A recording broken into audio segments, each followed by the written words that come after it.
Fellow explorers, visit Los Angeles' newest museum if you want to learn a little bit about Hollywood. It's the Academy Museum. And I'm going to show you inside so you can decide if you want to go. Admission is $25. It's open 365 days of the year, and there's a total of 6 floors to explore. On the ground floor, as you come in, the first exhibit is the Stories of Cinema. Actually, this exhibit occupies 3 floors. The ground floor is kind of a history of old movies. There aren't really any signs here, you just take in a bit of classic movies on these screens. As the exhibit continues on the second floor, they highlight significant movies and movie makers. For example, Orson Welles in the movie Citizen Kane, famous for the word.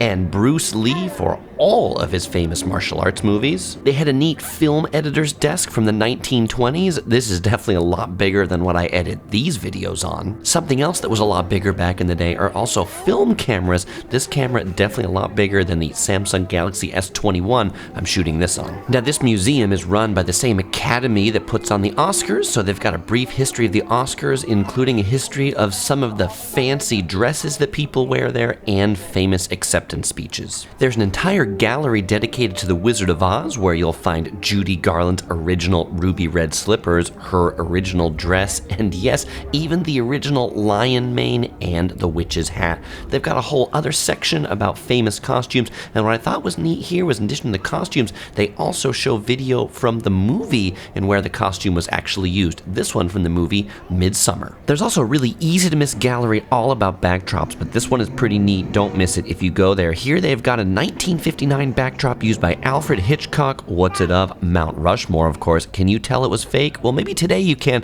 but in 1959 it would have been hard to tell. The third floor begins with the path to cinema, stuff basically before movies. For example, shadow puppets, where you can make your own shadow puppets.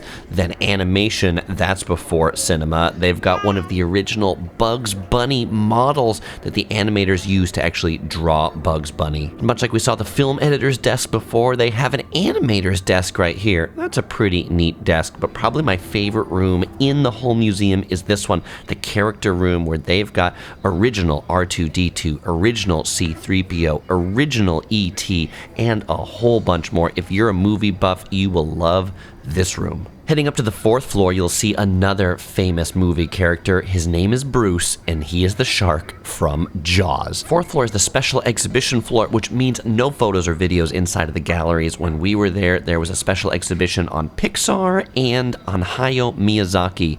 And did you notice the traveling princess is dressed up just like the little girl from Totoro? Total coincidence, but we had to get this one on camera. The special exhibitions on this floor are included in your admission ticket, so there's no separate ticket required for these. There is one separate ticket required called the Oscar Experience. It's $15 for that. We didn't pay for it, so I don't know what that looks like. And so when you're done visiting the museum, on the top floor where I started the video, where I'm ending, the Dolby Family Terrace, from here you can see the Hollywood sign just out that way.